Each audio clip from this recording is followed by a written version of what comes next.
unprecedented Morgue Chat Part 3. We like to do shit in threes here, but this is outrageous. We just ran out of time after our first two segments with this guy to not come back with a little more. More politics than any human should have to endure. On a Sunday anyway, but it's good for you. So take it. You can take it in parts. You know, you can take a dose on Monday, take a dose on Wednesday, and take a dose on Friday. You read your week full. Shove the whole thing up your ass at once if you have to. We have Morgue Chat suppository form. All right. A couple of things that we weren't able to broach on the last few things, but they're very important things. I was thinking that Michigan, being the peninsula it is, with the largest population of militia personnel available in our non-federalistic society, is not Michigan the easiest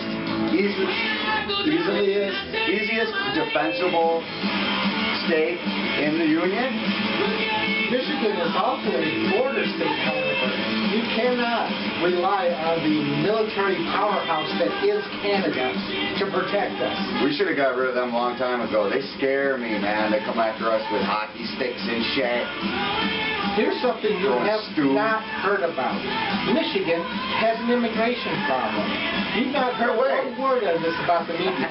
But in voluntary discussions I've had with the Michigan State Police, Michigan has a problem with Chinese immigrants being smuggled into the country for the purpose of slave labor.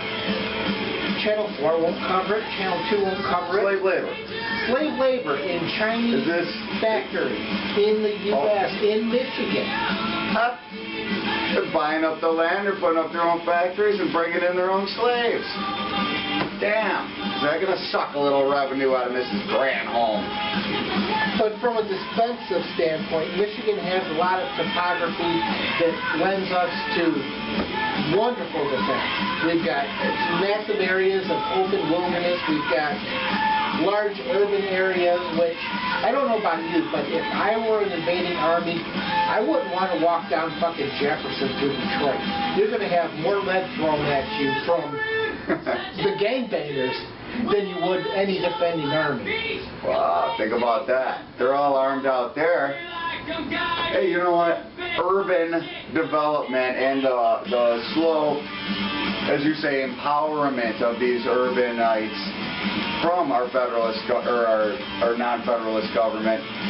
It seems that they're empowering them against the middle class, which they're disenfranchising and squashing in large proportions with the current policies that they have towards us. The entitlement mentality is the phrase that most aptly describes them.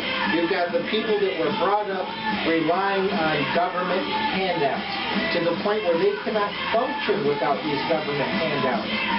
So what happens in turn is they continually elect the people that are promising them more and more without realizing that this is coming from somewhere.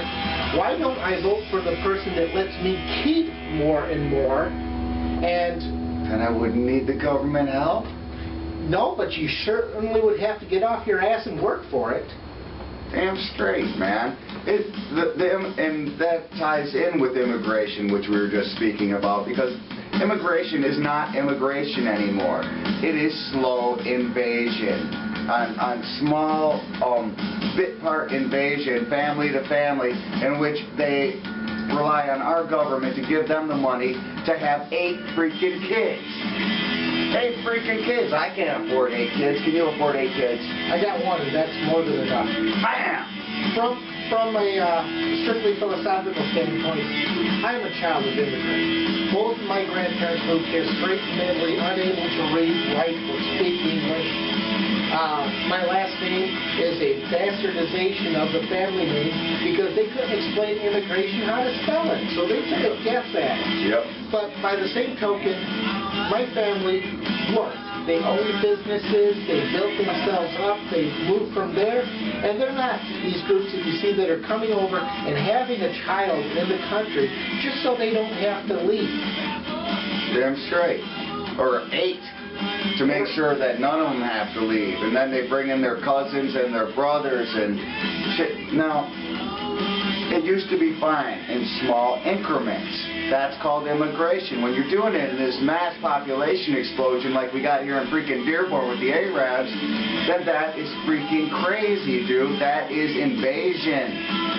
I mean, when you only have so many visas a year, yet they make exceptions on the outside of these to the point of 10 times what the actual policy was to let people in this country, you start beginning to be fucked because they are growing their small, low-class army for the elitists so that they don't have to worry about those fuckers coming after them because they need them so badly. The SMVM and MichiganMilitia.com tries to stay outside of political positioning in a lot of these issues, and that's because we are open to everybody. We've got members that have come here from oppressive nations, and their actual goal is to defend this nation so that we don't turn into a Beirut or a Syria or anything of that nature. But outside of that, you do have a lot of people that their motives for coming here are less than pure.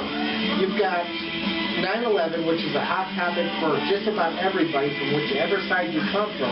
But all of those people came here legally. They overstayed their visas, but they did come here legally to plot against us. Exactly. So isn't it time to close up shop, as far as I'm concerned? Now, I want you to take some of these props. It's prop time, kids. I want us to take some of these props and tell us what these particular props might be used for in a normal situation. We'll start with this. This is an American-produced AK-74. This is manufactured by Ohio Rapid Fire in the U.S. This is a main battle rifle. This is anti-personnel, wide open spaces, lay down lead and take out people. Not the best idea for home defense because as you start to ventilate your neighbor's house, they do get a little bit testy. Drafty in there. For home defense, the time-honored True Blue 12-gauge shotgun. In this case, it's got a pistol grip and an extendable stock, making it more functional but more ugly by Brady campaign standards. Or my personal favorite, a Kel-Tec Sub 2000 carbine that fires pistol cartridges, uses Glock magazines, and is perfectly balanced for one-handed use or as a shoulder-mounted weapon that is wonderfully small enough to maneuver around the confines of your house. All three of these weapons, mind you, would be rendered illegal if current members of our government and current legislation, such as House Resolution 1022, were to actually pass. It is important for everybody watching this to talk to your elected representatives, email them, send them letters, call them on the telephone, tell them we need to remain able to defend ourselves in case of attack, in case of disaster.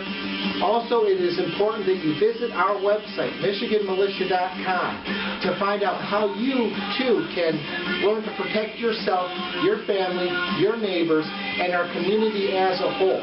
If we don't stand up and learn the basic tools of self-defense, we're going to get knocked down. Stand up, stand out, or get the fuck out of the way. Isn't that what we like to say here? That's it for us, man. That's it for you. But you're welcome back anytime. Thank you. Bring the toys with you. We're going to have some fun later. Also, I'm inviting you and everybody watching to come out to our trainings, particularly Field Day, the second weekend of April. See what we are, see what we're about, and we'll even let you pop off a few on our target range.